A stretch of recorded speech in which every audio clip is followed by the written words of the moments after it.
Assalamu alaikum and a very pleasant morning, girls. Today we are going to see The Snows of Kilimanjaro by Sir Ernest Hemingway. Okay, here we are going to revise the essay. Okay, in the previous classes we have discussed about the plot, summary, theme, symbols, characters, etc. Now we will discuss about the university questions. Okay, how it will be asked, and we will discuss this.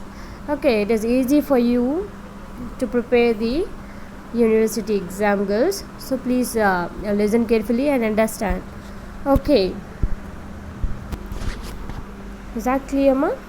Okay. The Snows of Kilimanjaro by Ernest Hemingway, 1898 to 1961. We'll see about the author. In his introduction about the author, Hemingway served as a war journalist, reporting on the bitter happenings during World War I. While he was on the Italian front, he was seriously wounded. The violence and death that he had eyewitnessed in the battles formed the subject of his short stories and novels. The Hemingway hero is mostly shown destroyed, but the novelist conveys the point that the hero, though destroyed, is not defeated. Is that clear? Hemingway's writing style is very unique. Okay. Here he is as a journalist. He was reporting, and he had a bitter experience during the World War I.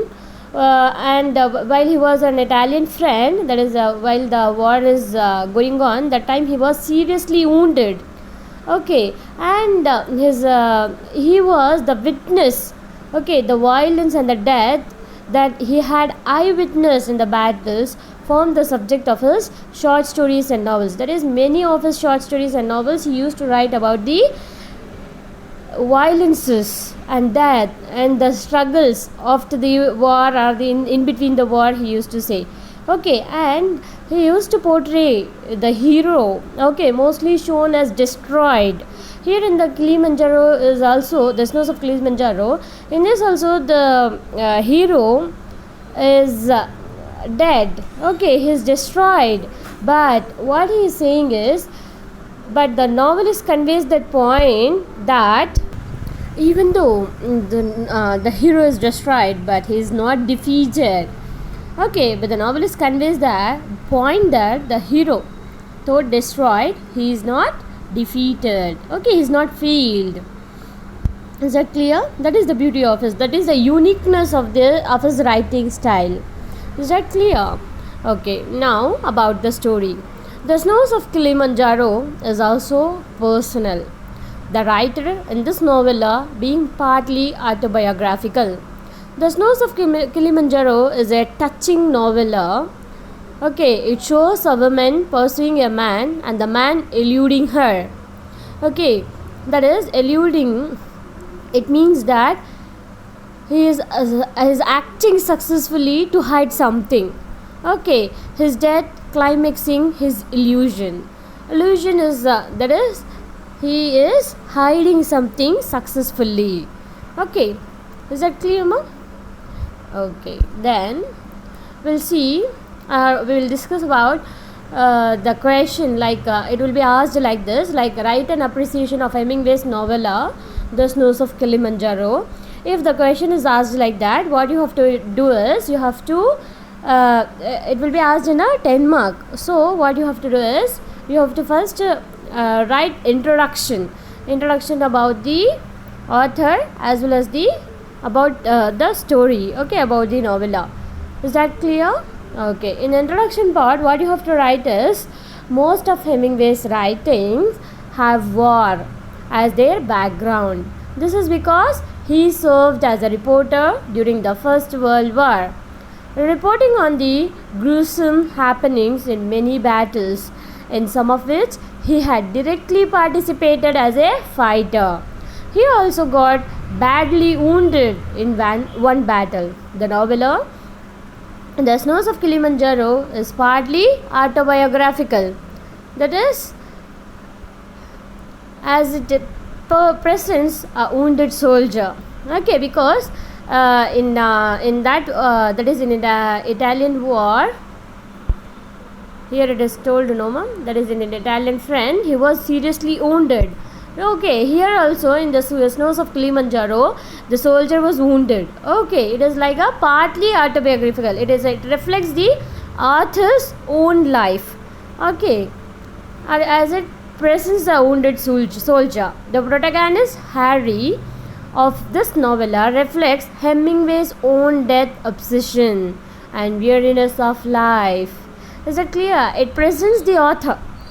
Okay, it is cause so that only it is called as partly autobiographical. Is that clear? Can you get me, girls? Okay, then Harry's character. Harry's right leg is badly mauled. It is wounded.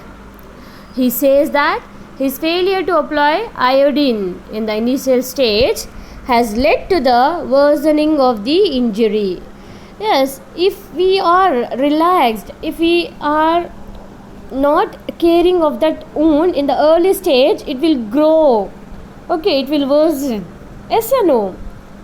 So that he is telling he was failed to apply iodine. That is one type of like ointment.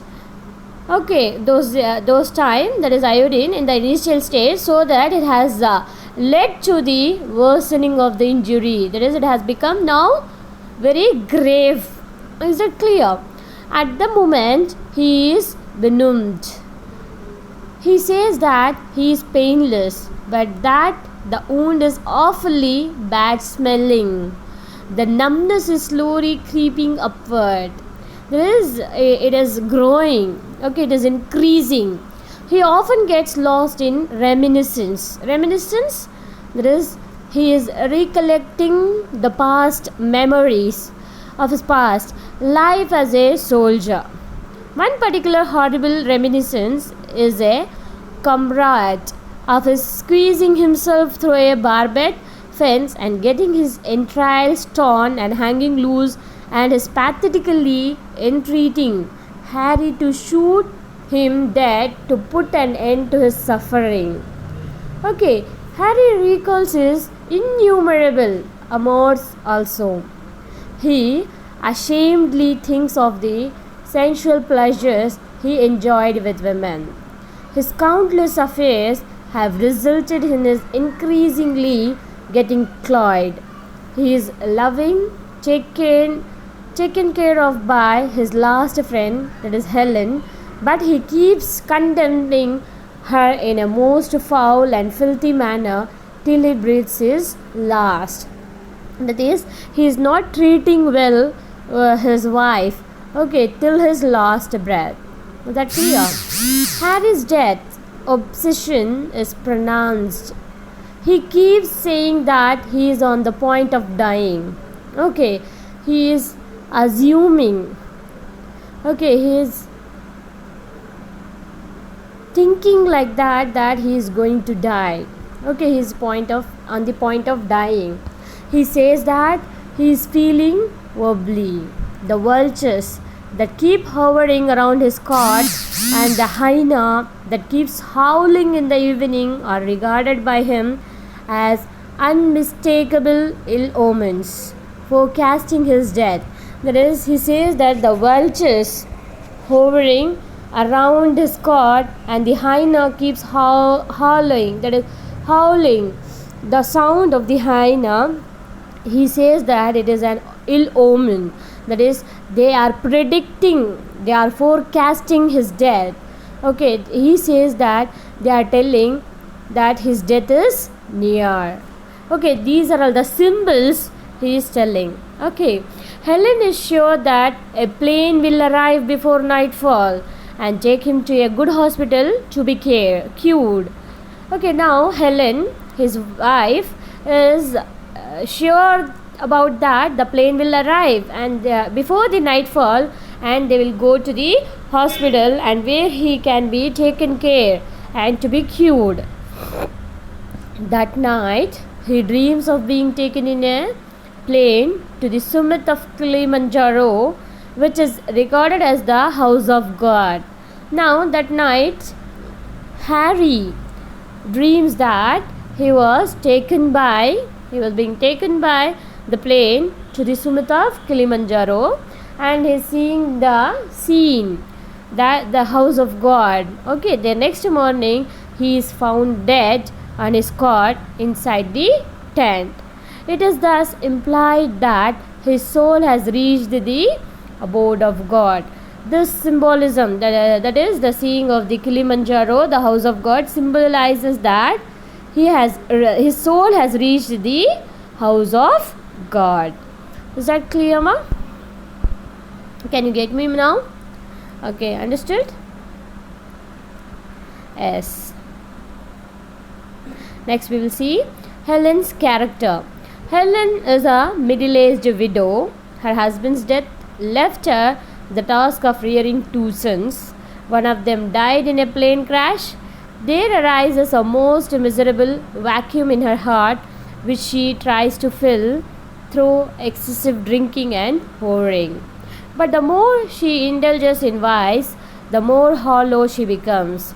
None of her lovers give her any lasting fulfillment. She begins to long for the company of some man whom she can love, respect, and admire. This threefold need is fulfilled when she meets Harry. She admires his writing prose and experiences profound satisfaction in nursing him.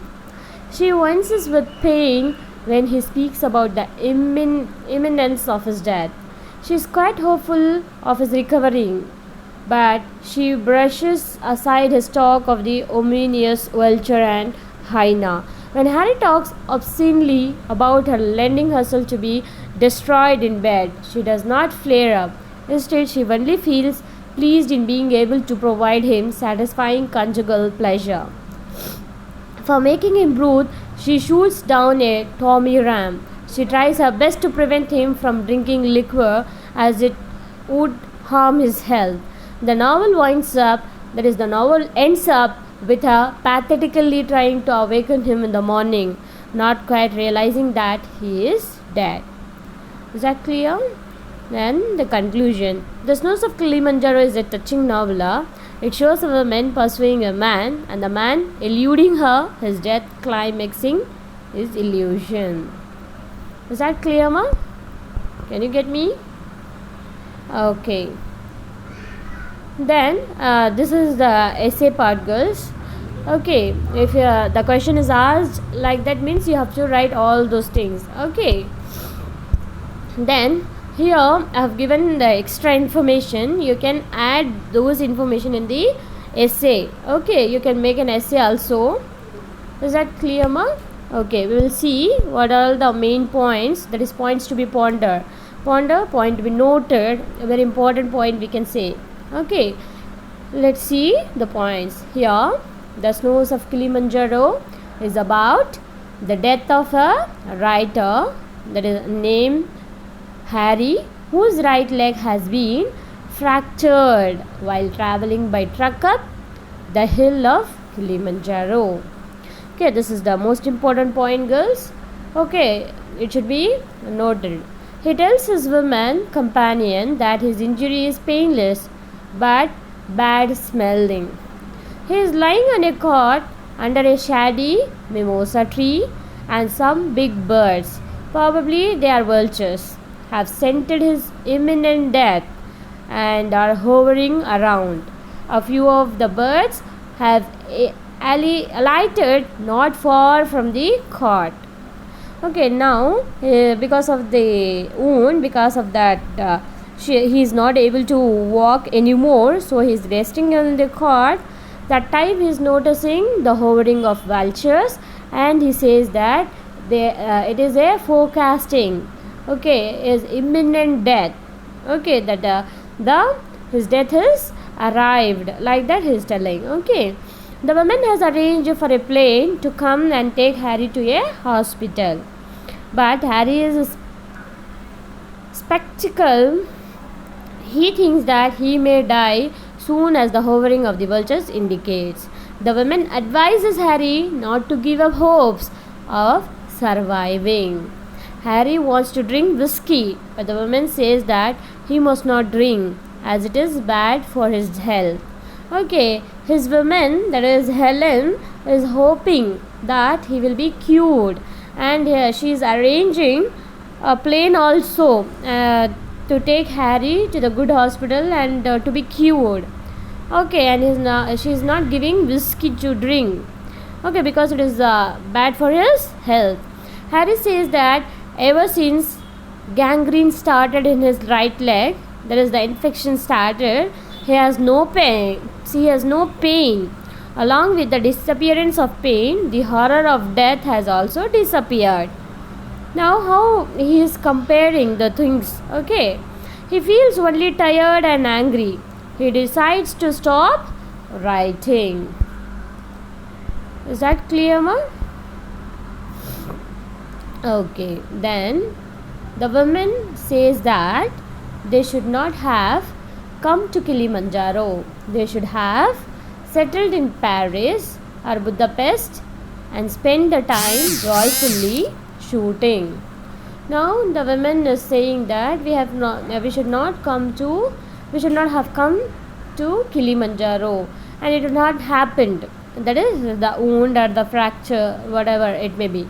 Okay, and she is telling we have that is we have to settle in the Paris or some other place, and we have spent the time joyfully like shooting.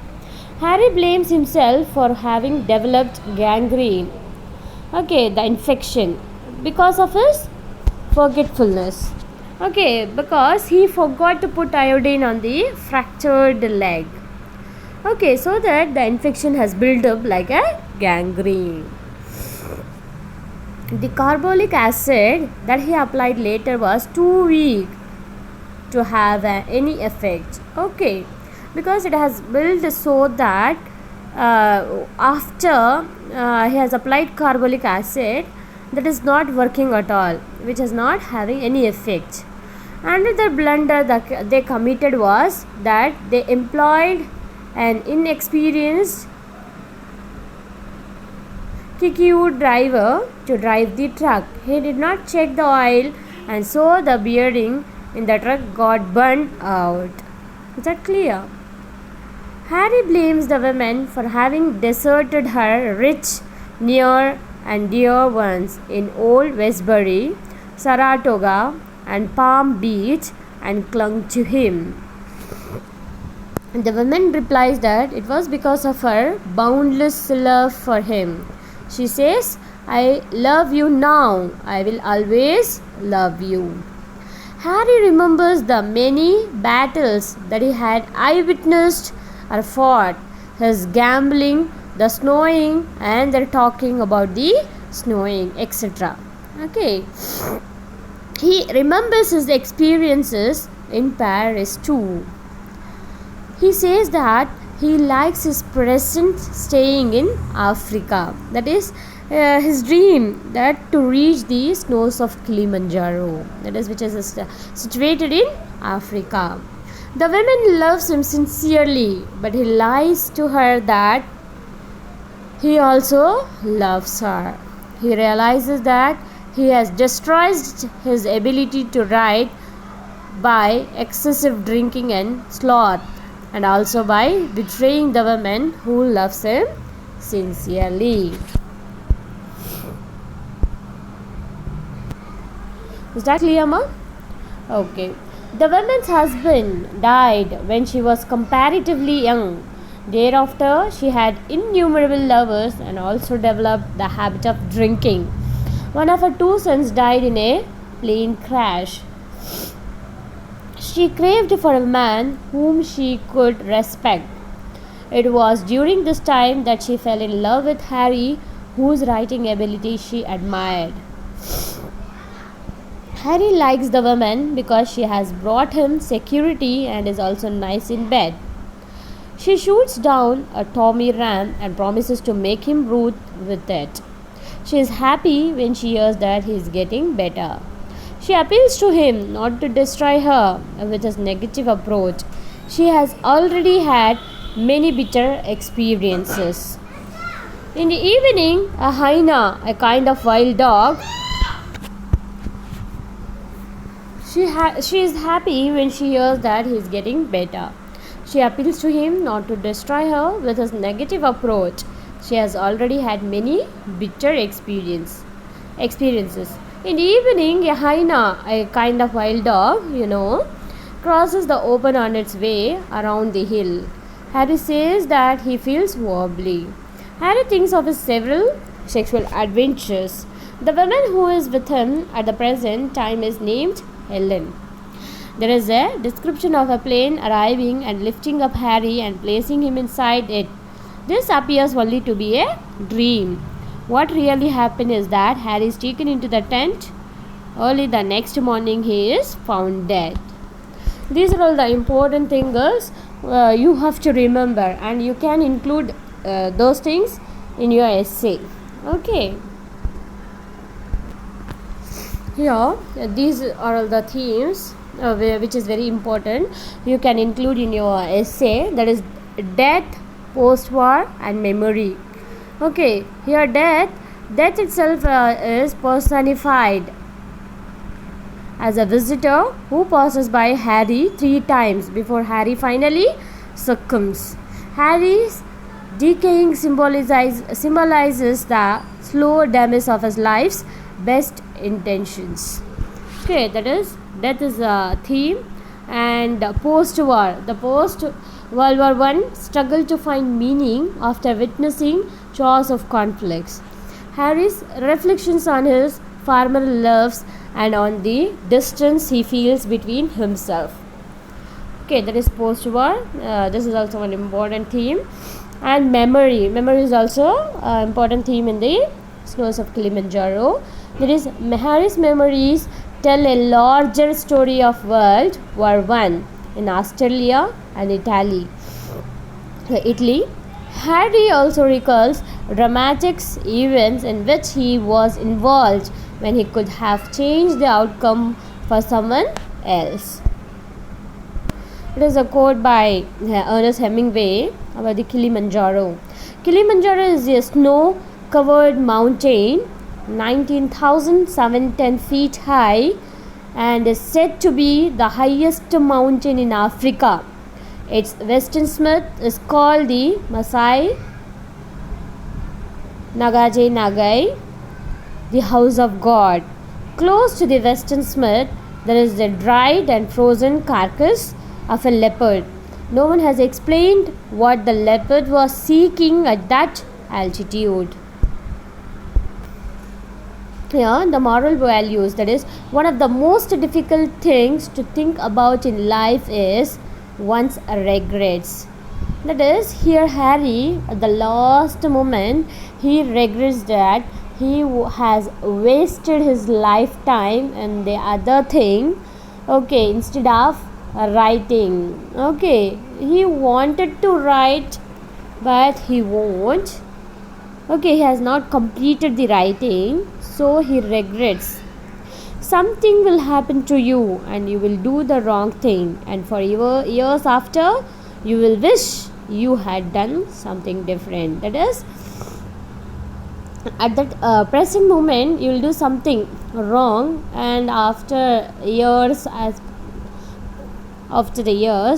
you will regret that, you will wish you had done something different than this. Is that clear? That only here Harry is wishing too. This is the Vulture's Girls. Okay, you know well.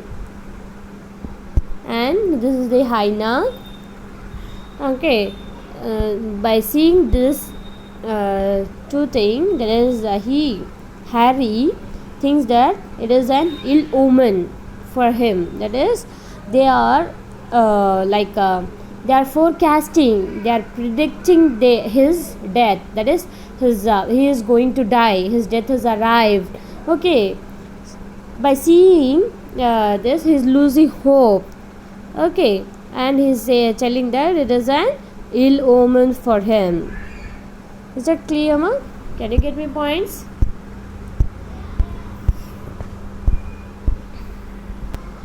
This vultures and hyena are animal symbolism of death. Both circle around dead rotten things and consume dead bodies.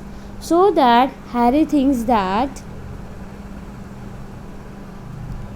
his death has arrived, is going to be die. Okay, because he says that the hyena and the vulture are the symbols for death. Okay, hence they are considered unclean. They are the harbingers of death for Harry. They are forecasting the death of Harry. They surround him as if intentionally gathering around his rotten soul. Is that clear, ma? Can you get my points? Okay, girls, by this, the end of the thing. Okay, tomorrow we'll discuss something new. Okay, girls, if you have any doubts, please do ask in the comment box, girls. Surely I'll clarify your doubts. Thank you. Take care. Bye bye. Allah Hafiz.